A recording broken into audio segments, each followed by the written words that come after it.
¿Cómo están? Muy buenas tardes, bienvenidas, bienvenidos a Política en Vivo en Radio Universidad de Chile para este 28 de julio de 2017, día de panel. Como ustedes saben, estamos en directo por nuestra radio y además a partir de mañana en la noche o el domingo en la mañana nos van a encontrar en nuestro streaming del diario electrónico y ahí queda registrado en video este programa y queda para que usted lo vea cuando quiera verlo. Y también estamos con R2 TV de Antofagasta, canal de cable, que tiene la gentileza de reproducir nuestros programas. ¿Quién nos acompaña hoy día? Francisco Figueroa, dirigente de Izquierda Autónoma, candidato a diputado. Así es, del Frente Amplio. ¿Ya eres candidato o precandidato? Precandidato, todavía no nos inscribimos. Es como la etapa del noviazgo, todavía no te casas. Exactamente, exactamente. Puedes arrancar, todavía tienes tiempo. Estoy muy convencido. Bienvenido, Francisco, Gracias, muchas Felipe. gracias como siempre. Gracias. Tomás Duval, cientista político. Mucho gusto, Tomás. Muy buenas tardes. El más tranquilo y contento desde el mundo político en este minuto, ligado al mundo de Chile Vamos, con la tranquilidad de estar ahí en algo que está como más ordenadito y resuelto, Tomás. Bienvenido. Está más ordenado, muchas gracias. ¿Resuelto o no? Resuelto todavía no. Por supuesto que no. Y René Jofré, director ejecutivo, yo siempre te quiero poner de presidente, pero director ejecutivo de la Fundación por la Democracia, ligada al partido PPD. Bienvenido, como siempre, René, mucho gusto de saludar. Gracias. Oye, yo les quiero poner un tema internacional inevitable y preocupante y que está ahí, que es Venezuela, que tiene su elección de asambleístas, si le podemos llamar así, para este domingo, que tuvo el otro proceso convocado por la oposición, que dice haber juntado 7 millones de votos, no hay por qué negarse a que haya sido así, y que ha tenido un fin de semana o unos días cruentos ahora. Y es un proceso que a toda Latinoamérica nos preocupa y nos llama a conversar sobre él. Les propongo ese como un primer tema de conversación. No sé quién de ustedes quiere partir y pedirle perdón a nuestro auditorio, que somos puros hombres, lo que es un acto absolutamente de machismo insoportable, del cual nos sentimos particularmente avergonzados, no por la calidad de nuestros invitados, que es la máxima, pero que por agendas de nuestras invitadas habituales nos tocó estar entre nosotros nomás. Pero haremos lo posible. Sí. Francisco, si quieres partir tú. Vale, Venezuela. sí. A ver, yo creo primero Francisco hay que reconocer Figueroa. que es un tema muy delicado para las izquierdas en Latinoamérica porque el proceso del chavismo fue referencial para quienes luchamos por abrir una posibilidad de desarrollo distinta al neoliberalismo. Pero está en una situación muy compleja contra muchas de las aspiraciones que el mismo chavismo le levantó. Y yo creo que hay dos cuestiones que reconocer que son fundamentales, que explican el fracaso de esta experiencia. Primero y esto se extiende más allá de Venezuela, pero en el caso venezolano, las izquierdas progresistas populares en Latinoamérica no han logrado revertir la dependencia de la exportación de materias primas y eso los ha vuelto experiencias sumamente vulnerables a los mercados internacionales. La crisis que pasa Venezuela hoy día está muy cruzada por la caída del precio del petróleo y la crisis económica que se le genera al país en ese sentido. El chavismo no emprendió una transformación de la matriz productiva del país. Y segundo, que en los momentos de crisis, en lugar de profundizar la democracia con los mismos instrumentos que creó el chavismo, ojo, porque el chavismo fue una experiencia de democratización social y política de Venezuela, la oposición hoy día apela a mecanismos creados durante el chavismo para sacar a Maduro. En lugar de eso, por la preeminencia creo que tienen las Fuerzas Armadas en el proceso venezolano, más a la restricción del ejercicio de la democracia que su ampliación. Y desde ese punto de vista, yo al menos creo que la salida a esta crisis tiene que ser conservando los avances que se consiguieron durante el chavismo en términos de redistribución de la riqueza Y no retrocediendo, que es lo que hoy día plantea la oposición, porque es la peor oposición que hay en Venezuela. No es siquiera Capriles, es López, digamos, que ha contribuido a la crisis, preocupándose no de resolver la crisis económica, por cierto, sino más bien de sacar de cómo se revierte la situación de poder, que es legítimo, está bien, pero con la situación de crisis económica que hay, uno se preocupa de cuán preocupado está la oposición que hoy día lidera en Venezuela de la situación de las mayorías en Venezuela. Tomás, ¿tú le ves salida posible a esta...? Solo para agregar el punto nomás, Sí, el tema en general, Es digamos. bastante compleja la salida, porque la salida que propone Tomás Duval habla. el gobierno... A ver, hay que partir que Maduro no es Chávez, por lo tanto ahí hay una diferencia radical. Un abismo de diferencia. Hay un abismo de diferencia. Y yo veo que la salida que propone hoy día una asamblea constituyente, que baste decirlo, va a desprestigiar y está desprestigiando a las asambleas constituyentes, digamos, como tal. Yo creo que no ha habido la fuerte crítica y en eso discrepo un poco lo que tú dices. Yo creo que es una crisis política que también tiene elementos económicos y sociales. Sí, sí. Y creo que la izquierda no ha sido, en este proceso, no ha sido tan crítica respecto a los hechos que el propio Maduro ha hecho. Más allá del chavismo, ¿eh? El chavismo uno podría analizarlo desde un tema distinto, porque Chávez surge en otro escenario, pero no ha sido tan crítica como él. Solo escuché entre tantas, ¿no es cierto?, a Javiera Pará en una muy buena crítica que dice, bueno, aquí hay que reconocer que este régimen venezolano hoy día está al borde de la democracia.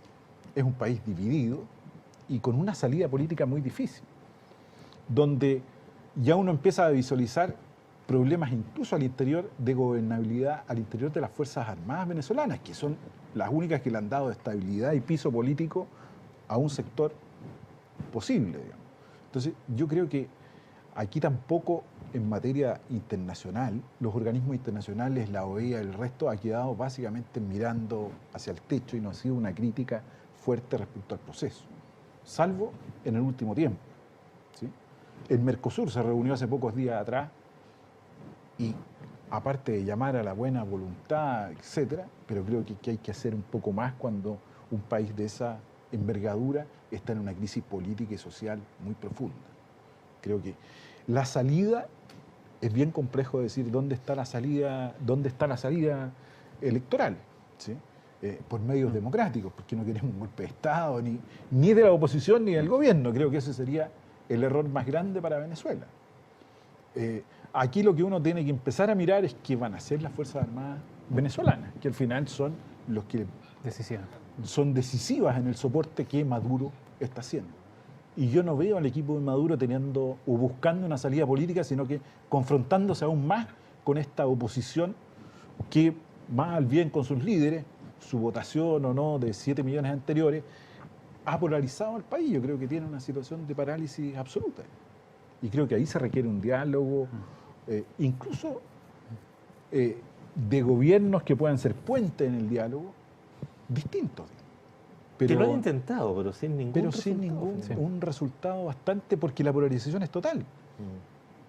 Ese es un... René Jofré. Sí, yo, como se decía acá, yo creo que Venezuela en el inicio del chavismo es un ejercicio reformista que tiene una fuerte impronta económica en beneficio de las mayorías de los sectores sociales más postergados. O sea, yo creo que fue una buena noticia para Venezuela que Chávez y su coalición, digamos, asumieran el gobierno, porque eso trajo reformas sociales que se instalaran. Ahora, siempre a mí me ha parecido el chavismo, desde el momento en que se llama chavismo, una cosa un poco lejana a la izquierda, por lo menos en la que yo comparto valores y tradiciones, ¿no? Me parece que ya que se llame chavismo, que los elementos de culto a la personalidad, de militarismo, ¿cómo se llama?, de hacer igual, tener una retórica revolucionaria jacobina hacia afuera, pero hacer negocios con Estados Unidos por abajo. Hay un conjunto de situaciones que están desde el inicio. De Chávez, yo concuerdo con Tomás que entre Chávez y Maduro hay un abismo de diferencia. Chávez era un líder político, más allá de las críticas de mesianismo y cosas, con mucho talento, con mucha impronta, con mucho carácter, que Maduro no tiene. Pero desde el inicio de este experimento también han habido cuestiones que, a mi juicio, elementos religiosos que están metidos ahí de culto, como una especie de sincretismo raro, me parece que no corresponden a las tradiciones de la izquierda obrera, de aquello que constituyó en América Latina las tradiciones más reformistas o revolucionarias de la izquierda. Entonces yo creo que ahí hay también signos de interrogación sobre ese proceso que con Maduro se han acentuado. Ahora, sin duda hay violación a los derechos humanos y hay ¿cómo se llama?, un autoritarismo que se ha ido conjugando. Claro, algunos podrán decir el eterno dilema entre la presión internacional, que está, en fin, pero a esta altura eso también es bastante relativo. O sea, uno debiera abogar porque en Venezuela hubiera democracia, hubiera otra democracia, otro tipo de democracia. Solo para recordar, Chávez llega al poder por el derrumbe del sistema político venezolano y por la corrupción absoluta de todo el sistema. Claro. Nada más que va a ser el recuerdo. Cuando Chávez gana su primera elección presidencial, enfrenta a la ex Mix Chile, va a decir, al Mi Universo, que representa a todo el sistema político, junto. ADECO, el completo. Copey, sí. Copey, ADECO, van todos juntos. Y Habiéndose neoliberalizado exactamente. y habiendo fracasado esa vía. Y los derrota, y qué sé yo, ahora, en los últimos días Trump ha intentado ayudar, la ayuda que no es más que otro salvavidas de plomo a una situación que se ve extremadamente complicada. ¿Qué pasaría si la votación de la gente que convocaba a votar en esta elección es menor de la cifra de 7 millones? ¿Qué camino le queda a Maduro? Francisco. Sí, Francisco Figueroa. No me gusta hacer, no creo que sirva mucho hacer como especulaciones de futuro, pero sin duda sería un problema político que solamente vendría a confirmar algo, que es la necesidad de abrirse políticamente y no seguir cerrándose. Y eso no solamente a la oposición, sino que a los mismos sectores del chavismo. O sea, hoy día hay figuras cardinales del proceso que no están con Maduro, que lo han debilitado. Entonces ha habido y yo creo que esta otra debilidad, yo pienso que hay que ser críticos con la experiencia y de hecho apuntar a las raíces del problema. Esa es la forma más crítica de hacerlo, no solamente a la pericia o no de Maduro. Yo creo, por ejemplo, que hay problemas mucho más sustantivos que la impericia política de Maduro. Y quiero resaltar esos dos problemas, de no haber diversificado una economía y haber dependido de la plata que cae del petróleo con una visión de cortísimo plazo. Yo estoy de acuerdo que es una crisis política la que hay. Pero una crisis política que tiene raíces en la situación económica y social. Entonces, más allá de la impericia, hoy día lo que hay es que la izquierda debe preguntarse en América Latina cómo se democratiza social y políticamente la sociedad sin renunciar a una y otra. No puede haber democratización social sin democratización política, no puede haberlo, porque los medios que tú utilizas no pueden contrariar los fines que tú persigues, que es la contradicción en la que siempre se han visto envueltas a la izquierda una vez en el Estado. Y de hecho, es cierto, o sea, para mantenerse en el Estado, por ejemplo, Maduro ha tenido que echar mano a cuestiones que contradicen los fines de la experiencia chavista y de quienes alguna vez apoyaron. Contar con depender del apoyo de los militares, primero que nada. Abrir la economía al imperialismo que retóricamente se critica. Y desarrollar clientelismo a nivel de base.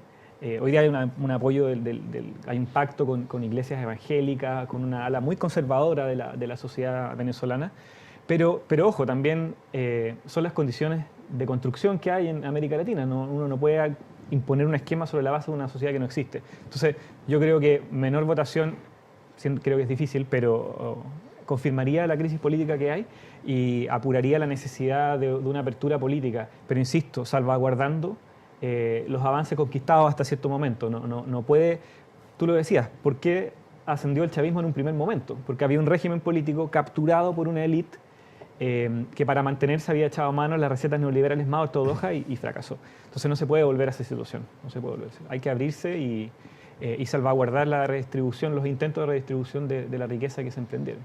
Tomás, René, ¿algo más? Solo una observación. René. René, el punto es que tú construyes una coalición política en función de un liderazgo, depende de la pericia o la impericia de ese liderazgo. O sea, terminas dependiendo de eso. Que es lo que esperan en Argentina, o sea, ya lo conocemos. Ejemplos más cercanos también. Para la derecha, para la izquierda, digamos. Entonces, eso se ¿cómo se llama? Hay ejemplos por montones en la política internacional, digamos. Entonces, yo creo que ahí hay un punto, porque es distinto cuando tú tienes por ejemplo, el Frente Amplio uruguayo, que permítanme decir, es bastante distinto al Frente Amplio chileno. Pero el Frente Amplio uruguayo se ha mantenido como coalición hasta ahora. Varias décadas. Y tiene sectores que, ¿cómo se llama?, van alternando y van disputando la hegemonía de la coalición. En este caso no es así, en este caso depende del liderazgo. Ahora, yo creo que el liderazgo reemplazo de Chávez debió haber sido Diosdado Cabello. Él tenía el puente entre lo militar y lo civil y probablemente habría hecho algo con mucho más carácter. Nunca entendía por qué no ocurre, a pesar que leo mucho sobre eso. Tomás, por último, para ir cerrando este punto. Pensando en Tomás una Duval. salida, yo creo que hoy día la salida menos congruente sería que la institucionalidad chavista, no de Maduro, digamos, fuera la que funcionara. Claro. Sí, pensando Ahí hay en una sí. salida muy... buscando algún tipo de salida que tampoco sea un quiebre violento en el país, digamos. O sea, que esa institucionalidad creada opere con las reglas democráticas. Opere con prensa libre, opere sin violación a los derechos humanos, opere con libertad. Que esa institucionalidad me parece a mí que podría ser una salida sin tanta violencia en un proceso que tiene que reconstruir el propio pueblo venezolano. O sea, nadie tampoco podría imponerle algún tipo Sí, de intervención extranjera. de intervención u otra cosa, ¿sí? Porque no solo Colombia, que es un vecino, ha recibido a muchos venezolanos, nosotros seguimos recibiendo también a muchos venezolanos y profesionales hoy día que llegan a nuestro país, digamos. ¿Ah? Y yo creo que esa capacidad, claro, en un minuto ese pueblo venezolano la tiene que necesitar. Creo que es la salida, que se me ocurre a mí, menos cruenta en este proceso, pero que depende de una decisión de Maduro. Es cierto, es estratégico. Hay una cuestión estratégica que salvaguardar, que es la no Francisco intervención Figueroa. norteamericana. Que no está en un momento en condiciones de intervenir muy fácilmente tampoco. Entonces eso debería ser visto como un... ¿Qué cuestiones estratégicas se tienen que salvaguardar del proceso? O sea, hay cuestiones que se conceden y que se mantienen. Y una de ellas efectivamente es que no exista una intervención extranjera que pueda seguir restringiendo la democracia, la capacidad de que sea el mismo pueblo venezolano, disidente, activo, en fin, el que gobierne la situación, la salida. No es fácil, ¿eh? No es No es fácil. fácil. Les propongo un cambio de tema, lo conversábamos antes. Mañana es la Junta Nacional del Partido Demócrata Cristiano, que está en una situación particular, por decirlo. Los italianos, cuando quieren describir algo que no tienen mucho cómo describirlo, dicen particulares. Es una situación particular. Como Italia tiene alguna referencia que dar. Bueno, en Italia desapareció no quiero decir eso por el momento. Pero es una situación bastante particular que tiene que resolver mañana. No sé cómo lo estás viendo con la libertad de que ninguno de ustedes pertenece a ese conglomerado, o a ese partido más bien. No sé, René, tú que has sido aliado de la democracia cristiana por un largo tiempo. Por mucho tiempo. desde René la Joffre. dictadura. Bueno, la crisis que vive el Partido Demócrata Cristiano es producto de sus propias decisiones, creo yo. Lo decíamos alguna vez en un programa acá.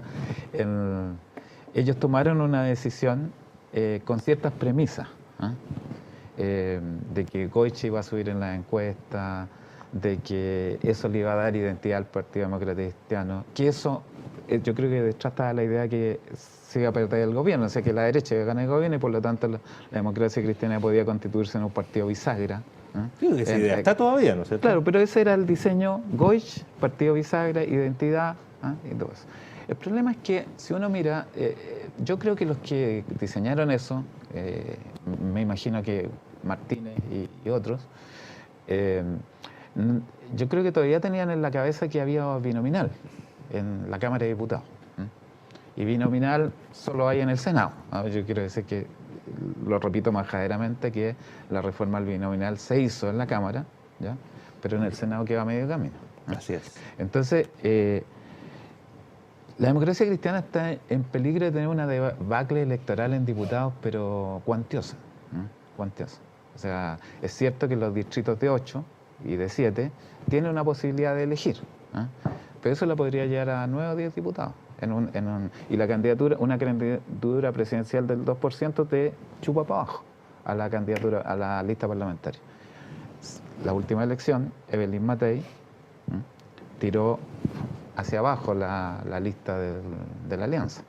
¿Y tú crees que podría la democracia cristiana sacar un 2, un 3%? Ya, pero ponte que Goich tenga 7%. Me lo Dale 10. pregunto nomás porque... Dale 12%. No, si no, está ahí como en el Pedro, Juan y Diego, castígalo, dale, No, es el efecto, claro. Sí, lo entiendo, para abajo. pero es que hay cifras que muestran a la candidatura de Goich en un 2, en un 3%. Claro. Podría llegar, me lo hago como pregunta, no para rebatir nomás. El 3% medido en encuesta es como un 7 a nivel nacional, perfecto. porque no se hace sobre la base 100 y la gente que responde a encuestas tampoco es la Pero que un va a 7 votar, para la democracia etcétera. cristiana es el caso.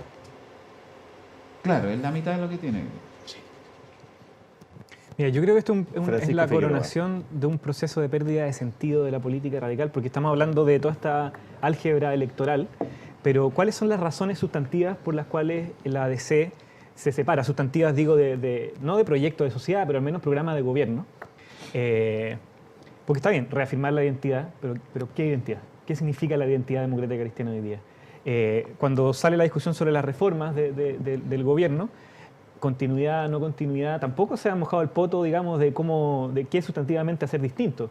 Y yo creo que la sociedad chilena, una buena parte de ella, se da cuenta de que no hay, digamos, algo de fondo en estas peleas, más que ver cómo se articulan situaciones de poder para conquistar más o menos parlamentarios, ser o no, tener influencia como partido bisagra o no, pero en función de qué. Y eso es lo que no ha quedado claro. Tampoco lo resuelve el otro sector de la nueva mayoría. O sea, Guillé ha actuado con un nivel de frivolidad, digamos, que ha impedido que la nueva mayoría sea efectivamente una alternativa a Piñera hoy día, por ejemplo, a enfrentar sus ideas, su avance. Y yo creo que visto, segundo, más en un mediano o largo plazo, todos estos dilemas de las listas, de con quién va a ir la DC o cualquier otro partido, va a haber mucha fragmentación, seguramente van a haber varios candidatos presidenciales también, pero ojo, dentro de una participación electoral reducida. Entonces es una fragmentación de lo que hay, no es una fragmentación en el que surgen sustantivamente nuevas alternativas, fuera del Frente Amplio, digamos. En la nueva derecha puede que haya algo, pero finalmente Kast al tiro se bajó y se entregó a Piñera fácilmente. Ya que pusiste ese punto, Francisco, en ese sentido, ¿por qué crees tú que el Frente Amplio no logra incorporar más nueva participación? ¿Qué falta ahí para que haya llegar más votos, más gente que quiera participar? Mira, yo primero creo que no creo que haya que pasarse películas en este proceso, lo digo muy claramente. Creo que hay un problema muy estructural en términos de déficit de participación, porque el Estado significa muy poco para la mayoría de las personas. En la medida en que la gente es llevada a resolver sus problemas de salud, de educación, crecientemente en el mercado, con un bono del Estado o no, deja de tener sentido, militar por cierto, pero incluso votar. ¿Por qué voy a votar yo si es crecientemente en el mercado las autoridades públicas hoy día no resuelven nada? Llega en él y nadie le dice nada, te corta la luz, el Estado pierde esa capacidad. Eso viene pasando desde los últimos 30, casi 40 años en este país. Entonces no lo vamos a resolver con una campaña presidencial ni parlamentaria. Lo que sí es que hay que reconocer que hay que hacer esfuerzos mucho más sustantivos para traducir lo que ha sido el apoyo social al Frente Amplio. El dilema que tenemos es que la base de lo que es hoy día el Frente Amplio no está acostumbrado a votar, no le gusta votar. Yo cuando votaba iba a anular generalmente.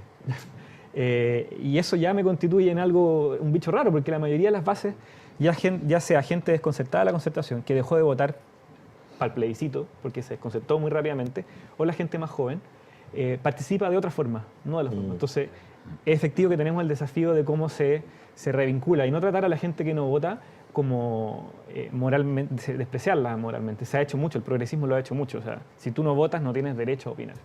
Y eso claramente no dan ganas de participar. Entonces creo que hay esos dos dilemas electorales, pero creo que Beatriz Sánchez es un liderazgo que tiene la capacidad de hablar precisamente, de comunicar, de atraer, para politizar, no para despolitizar a quienes no se sienten identificados con las categorías tradicionales de la política.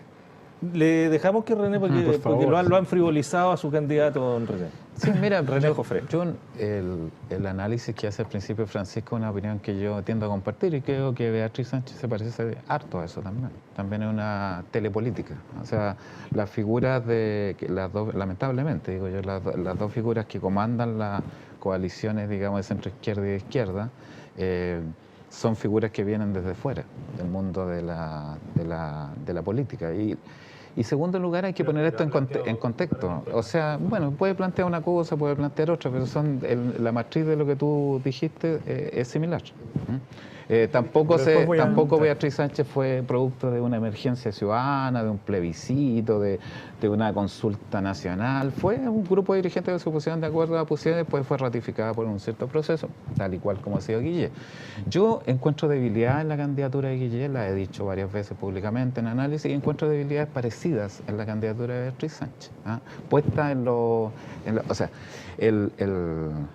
el punto sobre, lo puede reflejar bien el punto sobre el totalitarismo. O sea, ahí no es que ni siquiera un tema con Allende, yo eso que creo que una polémica menor que se trató de aprovechar ahí, creo que es cosa de leer a Hannah Arendt, digamos. O sea, ¿qué es el totalitarismo? ¿De qué se trata?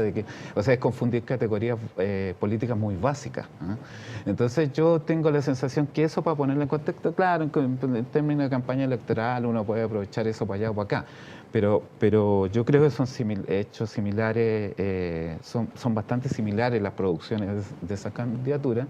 Y lo segundo, que la crisis del sentido de la política no es una crisis chilena, es una crisis en general de las democracias liberales, digamos, occidentales, ¿no? Hay mucha literatura al respecto en relación a eso. Ahora, Chile tiene condiciones particulares que la hacen, digamos, que han hecho que un país que tenía una cierta tradición política, en el marco de la democracia liberal más o menos sólida, en el continente se haya debilitado hasta el punto que dio un ejemplo de baja participación electoral mundial.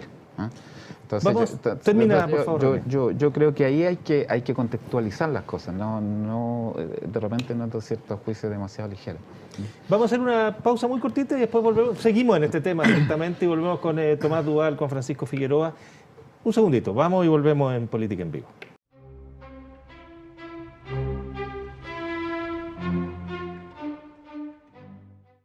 Estamos de vuelta en Política en Vivo, conversando con Francisco Figueroa, Tomás Duval y René Jofré. Habíamos quedado en la pausa que René le había replicado en parte un argumento a Francisco respecto de la similitud o no similitud de la crisis que representan los candidatos tanto Guillé como Beatriz Sánchez. Don Tomás, usted que en esta parte mira más bien con una calma, le pido un minutito más para que luego nos dé su opinión, para la réplica de Francisco. Muy brevemente. La diferencia más sustantiva es que mientras Guillé representa la descomposición de la concertación y las indefiniciones en ese sentido, partidos debilitándose, Beatriz Sánchez, sin ser, porque no quiere hacer una defensa patriótica, digamos, no tiene sentido, hay que dialogar, representa un proceso de articulación. Todas las fuerzas del Frente Amplio, muy jóvenes, la mayoría, hasta hace poco estaban todas desarticuladas. Ahora están más articuladas y están creciendo. Yo podría decir, Guillé O sea, representa es que es una nueva un hecho, articulación de la es nueva un mayoría hecho. sin la democracia cristiana. Pero con menos votación, mira, incluso desde el punto de vista de la votación, el Frente Amplio de a poco empieza a votar, a sumar muy breve. Espérate, pero si hablan juntos, la articulación de una cosa nueva y Eso que todo a mí lo que me quiero parece decir. saludable. Eso es lo que quiero decir, que es un proceso en alza, digamos. Claro, No representa lo mismo necesariamente. Un proceso Yo emergente, veo algo digamos, más que en alza. emergente, pero hay que ver pero el mundo social. solo para por ejemplo. cerrar, ¿tú crees que, y le damos la palabra a Tomás, ¿tú crees que la nueva mayoría tiene posibilidad, o lo que sea, de rearticulación? Sí, completamente. Yo creo que en Chile hay una tradición de centro-izquierda que va a rearticularse en algún momento. Probablemente si gana la derecha el próximo gobierno, eso va a estar en juego. Y mira, la historia de Chile es la historia de dos izquierdas, una más moderada y otra izquierda más radical. Esas dos izquierdas tienen momentos de ruptura fuerte, muy fuerte, y momentos de reconciliación, de unión. En general, nacional popular, después este Chile cambió completamente. no, ha tenido mucho. O sea, radical hay en el Chile neoliberal. O sea, la izquierda anarquista y la izquierda comunista a principios del siglo XX. Sí, pero estamos hablando precisamente justo de los años en que la se Unidad crea Popular. En la dictadura, la vía armada versus la vía... O sea, han habido muchos momentos de ruptura y muchos momentos de unión. Ahora, los momentos de unión coinciden con la posibilidad de que las izquierdas se instalen una u otras en Tomás, el poder. ¿tú cómo miras esto de... Es que yo me voy a colgar un poco de la discusión. Bueno, Tomás Duval ahora. es el producto de ese debate que están teniendo ustedes, que me parece interesante. La democracia cristiana, esa es la crisis de la democracia cristiana. Aquí el debate está centrado en otras cosas muy distintas y que la democracia cristiana no fue capaz de avisorar con tiempo si estas cosas se hacen con antelación, sino que prefirió más bien una vida, yo diría ya de la gran alianza con el Partido Socialista. Después prefirió una vida más cómoda de buscar para sus militantes o adherentes cargos y otras cosas, ¿sí? Y ahí perdió el sentido de un partido que hoy día la democracia cristiana se define de centro-izquierda. Todas las democracias en el mundo son de centro-derecha, Las las democracias democracias cristianas. Sí. Entonces, Pero estando aquí- programáticamente a veces a la izquierda que la DC chilena. exactamente. No, Pero sí, las hay- categorías también. por eso te digo, Sí. hay cosas muy distintas. Entonces, La de Uruguay también planteamos. claro, pero Nunca privatizarían al nivel que han privatizado acá, por ejemplo, en Europa. lo que estoy diciendo, la ADC, cómo hizo un pacto con el PC, si eso no lo explica en ninguna parte, es imposible. ¿Sí? Está bien, contra la dictadura, yo ahí sí que lo entiendo, no tengo ninguna duda en esa posición. Ni ahí hubo un pacto con el PC, digamos. ¿Ah? Es verdad. Porque quedó fuera, digamos. Salvo Entonces, en las federaciones estudiantiles. exactamente, habían la ciertos Coordinadora movimientos en que sí. Nacional Que en los Y- sindicatos, el movimiento social. Entonces después proveyó los cargos. Y hoy día la presidenta del partido dice, ya no estamos en la nueva mayoría. Y eso es un hecho cierto, porque la madre de la presidenta fue a saludar y a inscribirse por la candidatura de Guille. El problema es que y no por está en lo la nueva tanto- mayoría ni en ninguna parte. Ese es el punto. Hay mucha el punto, desestructuración en la sociedad. y también Dejemos la- terminar su Sí. el planteamiento. punto, el punto de la ADC, que es lo que yo lo veo complejo en ese escenario, es que para poder salir de la crisis tiene que volver a una identidad y diferenciarse, pero no tiene cómo. En el aborto, yo creo que el que jugó magistralmente con algún sentido fue, no estando de acuerdo con él, fue el presidente del Senado, ¿sí? Que buscó alguna diferencia respecto al tema. Pero en los otros la DC no tiene diferencia. Entonces, ¿dónde está parada? Ahí en su crisis ideológica, y también creo, y aquí hay muchos partidos que nos está costando, es renovar los cuadros políticos, ¿sí? Porque no deja de ser menor, digamos. Y aquí hay que tener consecuencia política. Si la presidencia del partido dice que no está en la nueva mayoría, bueno, ¿qué hacen los ministros hoy día en el gabinete de la presidenta Bachelet? ¿Qué hacen los ministros democratas? Casi nada, porque hay algunos que Hay no algunos sabemos que por no qué. con eso no sabemos dónde están, digamos. ¿ah? Perdón, yo no me veo. No, por supuesto. Si el No ministro de resistí. Interior, yo no sé dónde está el ministro de Interior. Por ejemplo, voy a colocar ese No, solo no, ejemplo. está en la moneda, tú vas ahí. Yo no sé si está en la sí moneda. está. Tengo dudas. Francisco Yo Figueroa. quería añadir que yo creo que ningún partido puede sobrevivir de los tradicionales volviendo a sus identidades, porque sus identidades obedecían a un Chile que ya no existe, a unas bases sociales que se articulaban en el movimiento social y le daban una identidad a los partidos. Y lo que estamos viendo, este derrumbe, tiene que ver con que la sociedad chilena cambió mucho. Entonces, yo ahí contrapunto con René, a eso me refería adelante. Yo creo que es más grande el cambio que se viene en términos del ordenamiento de los partidos. No creo que haya un compartimento estanco entre una izquierda radical, una centro-izquierda y un mundo liberal o conservador. Creo que se están redefiniendo los partidos por las transformaciones profundas que ha vivido la sociedad chilena en los últimos años. Y lo segundo es que la gente no ve diferencia sustantiva entre los partidos políticos. Porque los partidos se centraron tanto en capturar el Estado y en mantenerse en el Estado, que empezaron a parecerse mucho programáticamente para apelar al votante medio, digamos,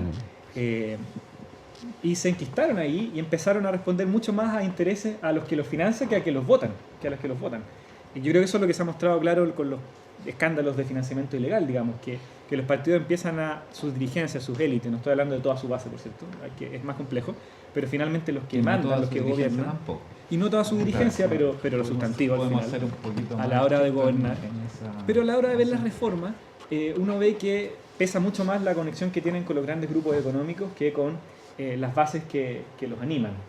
Mira, yo he René discutido eso Jofre. también, porque yo pertenecía a un partido que venía a renovar la izquierda, o sea, no a renovar, a cambiar de raíz la izquierda. ¿ah? Era la tercera vía frente al Partido Socialista y al Partido Comunista, que dicho sea de paso, han resistido muchos cambios en la sociedad. O sea, la emergencia del Partido Socialista y el Partido Comunista a principios del siglo XX, ¿ah? La sociedad ha sido muchas veces distinta a como era y ha cambiado radicalmente. No, está bien, sobrevivieron a la y dictadura. ya han eso- sobrevivido todo. ¿ah? Como A pesar de Tomás las Mulián atrocidades, tiene, digamos. Tomás Mulián tiene una tesis muy interesante acerca de lo que es de las raíces que tienen este tipo de partidos. Y hoy día son. Entonces, yo estoy de acuerdo en que el Chile cambió y que la sociedad cambió y que hay otras bases sociales. Estoy de acuerdo. Ahora los partidos se adaptan o no a aquello. ¿ah? Logran tener una performance. A mí me parece que el Partido Socialista y el Partido Comunista al menos van a sobrevivir a esto. ¿ah? Y van a volver a representar nuevos sectores sociales, nuevas ideas, nuevas demandas. Tengo la sensación que va a ser así. Entonces esta cosa que esto va y se sale todo y entra todo, ¿cómo se llama? Está bien, es bonito para el análisis, pero un poco fantasioso. Incluso tú ponías el ejemplo de Italia. cuando cayó por el escándalo de Manos Limpias, a propósito de la relación que hacía Francisco, si tú miras el parlamento que había previo a la crisis y el parlamento posterior a la crisis, el 70% de los parlamentarios eran los mismos de antes de la crisis, puestos en nuevos partidos, con otras denominaciones, con otras cosas. Entonces, lo que está habiendo hoy día es una recomposición de la política, que está en curso, por eso la crisis. Está completamente en curso y eso va a decantar. Por eso yo soy de los que creo que el Frente Amplio es una buena noticia. Para la emergencia del Frente Amplio, yo tengo muchas diferencias con ellos. Nunca me ha gustado mucho la izquierda iluminista, disculpen el mote, pero es una buena noticia porque viene a proponer un debate. Primero interpela, digamos, a los partidos tradicionales, que es lo que dice el MAPU. Ahora, yo le decía a mis alumnos la otra vez, mire, yo fui del MAPU, que venía supuestamente a ser la tercera vía frente al Partido Socialista y al Partido Comunista, y Ambrosio decía que estaba leyendo una historia el otro día del MAPU, que el Partido Socialista y el Partido Comunista les quedaba poca vida y el MAPU iba... Bueno, el Partido Socialista y el Partido Comunista están ahí, el MAPU ya no existe. Bueno, cuando nació el Partido Socialista y el Partido Comunista también los trataban de partidos iluministas y todos los partidos del antiguo régimen oligárquico, digamos. No digo que estemos destinados a hacer la gran obra que hicieron histórica esos partidos, pero ojo, la existencia legal de un partido con un nombre no te habla de que sea el mismo partido que existió durante décadas. No creo que el derrumbe sea total ni inmediato, por cierto. Déjame ampliar un poco el punto para preguntarle a Tomás y que opinemos, por supuesto, de esto. ¿Cómo esta misma crisis toca al mundo de la derecha o la centro derecha? ¿Y de qué manera esta posibilidad bastante posible, por decirlo de alguna manera, de que gane de nuevo Sebastián Piñera, no vuelve a ser un paréntesis que llena un espacio solo porque el mundo centro-izquierda está en una situación de crisis como la que vive hoy día? Que, en ese sentido, ¿cómo la oferta puede ser de largo plazo y no de reacción a un momento muy, muy difícil para las otras fuerzas? Ahí está el gran desafío, creo yo, de Chile Vamos, digamos. Reconectarse con la ciudadanía y con sus propios problemas, más allá, porque es la participación. Hoy día efectivamente hubo una reconexión de parte de mi sector con una parte del electorado, no toda, obviamente, pero para gobernar se necesita mucho más de lo que se fue en la primaria. Por lo tanto, más allá que para gobernar, hay que reconectarse con los problemas y situaciones de las personas, bajo una mirada que tiene componentes ideológicos, sabiendo que estamos en una crisis política, donde hay que volver a tomar esa confianza respecto de los problemas. Yo creo que ese es el gran desafío, efectivamente, si no va a ser un paréntesis. Y coloco un ejemplo brutal, si ustedes quieren. No nos estamos acordando del Sename, ya no nos acordamos del Sename, acordamos de los 100 notarios que vienen o menos notarios que vienen, ¿sí? Pero no nos hacemos cargo de eso. Y si la política no se hace cargo de eso, bueno, no veo quién pueda venir acá a salvaguardarnos, ¿sí? Hoy día leí en la mañana, por ejemplo, y esto es una crítica a la ministra de Salud, que quiere mandar una ley para cambiar el nombre de los medicamentos para que sean más cortos. El problema de salud es ese. Es ese el problema cuando las cifras dicen una cosa muy distinta. Pero, Tomás, me permite agregarte una pregunta. Hay ahí un elemento distinto. Sí. Cuando uno mira a tu sector, uno ve un mundo intelectual y de gente que está entre los institutos, que tiene una mirada de la sociedad y que incluso dialoga con mucha fluidez con otros mundos. Y que mira el rol del Estado y que mira cómo eso. Pero si tú miras ahí el plantel político de esta derecha, uno dice, ¿cómo van a hacer esto con al menos una parte de ese plantel político? Estoy pensando fundamentalmente en buena parte de la UDI y en un pedazo de incluso Renovación Nacional, que más bien representan una mirada que no tiene nada que ver con lo que ustedes, tú como intelectual, están pensando como sociedad. ¿Cómo conciliar? Que no es distinto a lo que le pasa a los otros sectores políticos, pero que es como quizás bien nítido en el mundo de la derecha. Es una mirada con la que ni siquiera Adam Smith estaría de acuerdo. En algunos puntos, efectivamente. La concentración de la riqueza. Efectivamente, claro. Bueno, hoy día tenemos una candidatura más al extremo derecho, digamos, que es José Antonio Kast, digamos, que se va a inscribir Aquí. eso es bueno. Hubo alcalde y diputado de estoy- la UDI que lo acompañaron en la Sí, inscripción. sí. Bueno, la UDI dijo que la no UDI y el había Pastor sanción Soto. para que Y para el los que Pastor iban Soto, con claro, es cierto. y el Pastor Soto también. También hizo un por video supuesto. de Lo que campaña. pasa es que la UDI no cumplió, líder. no cumplió su rol. Aquí Renovación Nacional cumplió un rol con Osandón y lo cumplió, colocándolo dentro de la primaria, compitiendo, a pesar de haber renunciado a volver, es tarde. Pero en este sentido la UDI no hizo nada con Kast y permite que sus dirigentes se vayan. Bueno, es una cuestión distinta. Ahora, la convivencia en coalición es un desafío para Chile Vamos, porque Chile Vamos generalmente, hasta antes de ser gobierno, básicamente en una alianza más bien electoral y con algún componente político.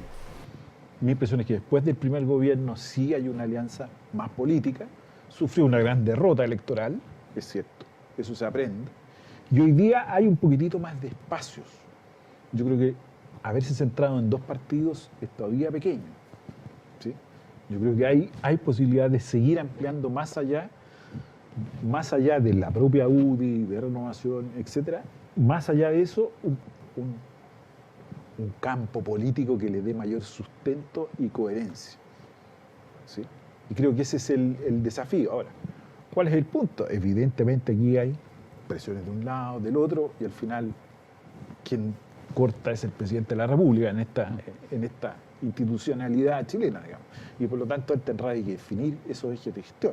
Ahora él ya lo ha planteado, algunos muy violentos, muy directamente, digamos, su preocupación por el empleo, por el crecimiento, etcétera, para poder recomponer bases sustanciales que le otorguen un despegue al país y sobre eso pensar en el proyecto. ¿Sí? Pero ese es el escenario, yo veo que y es muy complejo y va a ser muy complejo con el Parlamento que se va a elegir. O sea, aquí, de todas maneras. Francisco Figueroa. Yo veo dos problemas también en la derecha. Uno es la de, que refería a tu pregunta de cómo la discusión intelectual, social y la política están tan distanciadas en la izquierda y la derecha. Es que la dependencia del poder económico en la derecha es brutal. El mismo Piñera representa un liderazgo que se sobrepone y un poco que desquicia a los partidos, porque levanta liderazgo, impone, no son los partidos o los nuevos partidos tampoco, ni los tradicionales, deliberando, poniéndose de acuerdo, empujando. Es más bien una máquina que arrasa con todo y que desquicia un poco los entendimientos y que tiene mucho peso. Bueno, él mismo, digamos, sus intereses económicos más inmediatos, eso le pone muy corto plazo. Vean la propuesta su propuesta de salvar las listas de esperas con estos bonos para que la gente vaya al sistema privado a resolver los problemas quirúrgicos y de especialidades que hay.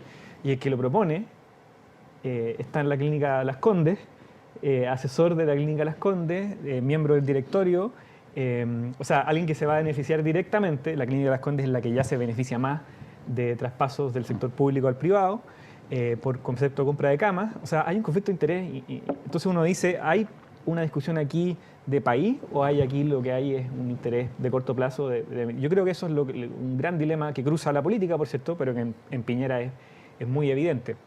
Y lo segundo es que, si bien en la primaria ganan, sacando más votos de lo que se esperaba, es notable, creo, cómo sobre la base de qué se gana. Salvo Kast, que tiene un discurso más exitista para la gente que le está yendo mejor y no por nada. Su equipo parece un club de gente de viñedo, digamos, los Morandé, los Kast, es una cuestión, todos rubios.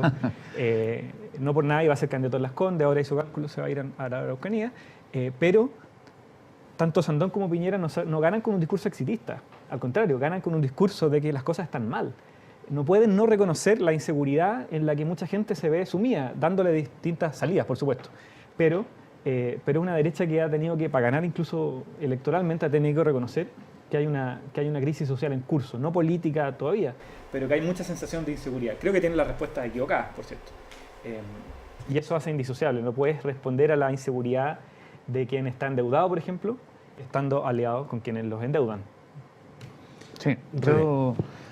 Mira, el punto... Un par de minutos más para cada uno. Sí, no, y las pensiones de los milicos se nos quedaron afuera y el algún punto día es que se si las quitaremos. la derecha gana la próxima elección, no va a pasar algo demasiado distinto a lo que está pasando en general con los liderazgos en el sistema político, no solo de Chile, sino de América Latina y Europa, del cual somos tributarios, ¿no? de ambos. Piñera a poco andar va a encontrar, digamos, mucha resistencia social, mucha conflictividad. Macron, que era un fenómeno hasta hace 6 meses atrás, ya empezó a bajar en las encuestas. O sea, ya no va a ocurrir que Chile sea de esos países que tienen presidentes muy disparados en las encuestas, con mucho, y se empiezan a declinar muy rápidamente.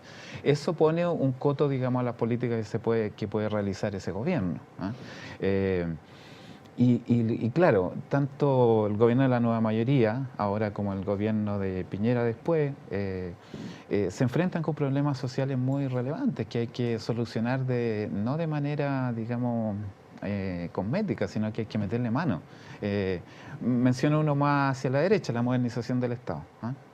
No en términos de la reducción del Estado, ese discurso medio simplón que tiene la derecha de que... La cosa de las notarías ya te habla de la necesidad. Pero hay que meter mano a ese método otro más social.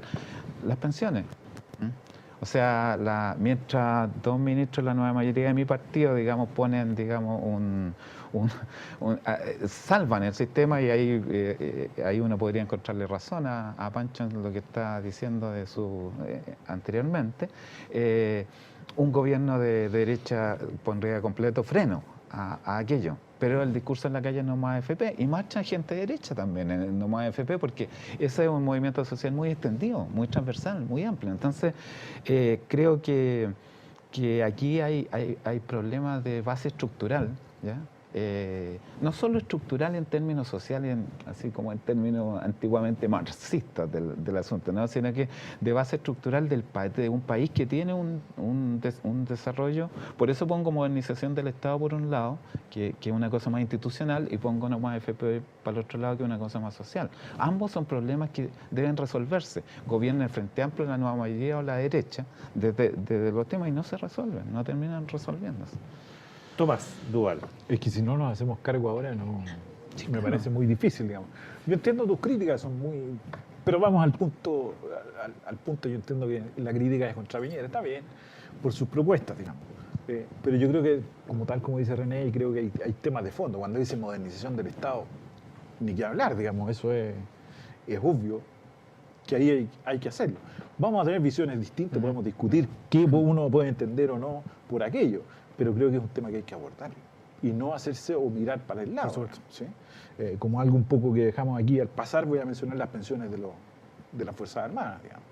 Yo creo que el problema ahí es que no había una política de defensa en este país desde el año 90 hasta la actualidad. Había una política en el área de defensa en materia de derechos humanos y de adquisiciones, pero política de defensa como tal, una política pública de defensa, creo que no está. Y por eso ocurren las cosas que uno se empieza a intentar ver, digamos. Y eso hay que abordarlo. Si es imposible, eso de las pensiones de las Fuerzas Armadas es injustificable. Algunas son justificables o podrán serlo, porque hay una comisión de médicos, yo no soy doctor, que sí los aprueban, pero hay otras que no. Bueno, pero eso es por una falta de la autoridad. Piensen ustedes en el presupuesto de Carabineros, se perdieron 25.000 millones y nadie se dio cuenta. Entonces, ¿cuál es el presupuesto de Carabineros? ¿Ah?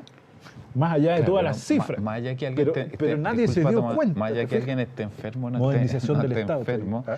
una por pensión con base sensible. estatal, pues las Fuerzas Armadas no las metieron al sistema de Habla AFP. René Cofré.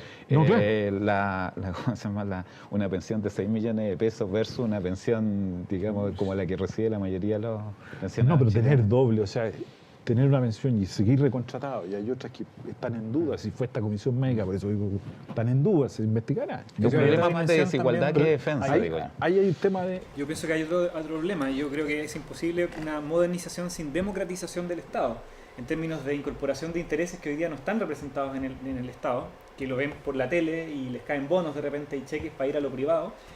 No hay modernización sin democratización, y el problema de las jubilaciones también habla de eso. Yo creo que es la demostración de que durante la transición No se pacificó a las Fuerzas Armadas sobre la base de subordinarlas al poder civil, a la democracia totalmente. El ministro de Defensa tiene que ir a tribunales para saber, digamos, quién se lleva la torta de estas jubilaciones, sino que se les tiró plata a sus altas jerarquías. Porque el problema de las jubilaciones truchas, digamos, no es aislado. Tenemos hiperprivilegio en la casta de las Fuerzas Armadas. y el problema de la oscuridad, de la opacidad también del manejo de las plata en Carabineros. Entonces yo creo que en la transición ¿para qué decir a los generales relativizando las violaciones de derechos humanos a estas alturas de la vida? Yo creo que se les tiró plata sobre estas jerarquías para decirles, déjenos tranquilos, pero no se democratizó a las Fuerzas Armadas ni se les sometió al poder civil. Entonces ahí hay otro Déficit de democratización, la modernización con democratización en la que es preciso avanzar. Querido amigo, Se acabó. se nos acabó un programa, yo lo pasé me entretuve mucho. Francisco Figueroa, Tomás Duval, Muchas René gracias. Jofré, un millón de gracias por la gentileza de habernos acompañado, que tengan un muy buen fin de semana. Tenemos fútbol, ese es otro tema. No solo el tema de la fecha, Sí. sino que el tema de Barnechea, que haya tenido que meterse en la Comisión Antimonopolio, en fin, qué país que tenemos, hombre. Nos vamos, muchas gracias por su compañía, nos reencontramos el lunes. Tania González ha estado en la producción periodística, Francisco Bea en la puesta en el aire, en la grabación para televisión, todo el equipo de nuestro streaming de televisión. Muchas gracias, buen fin de semana, nos reencontramos el lunes.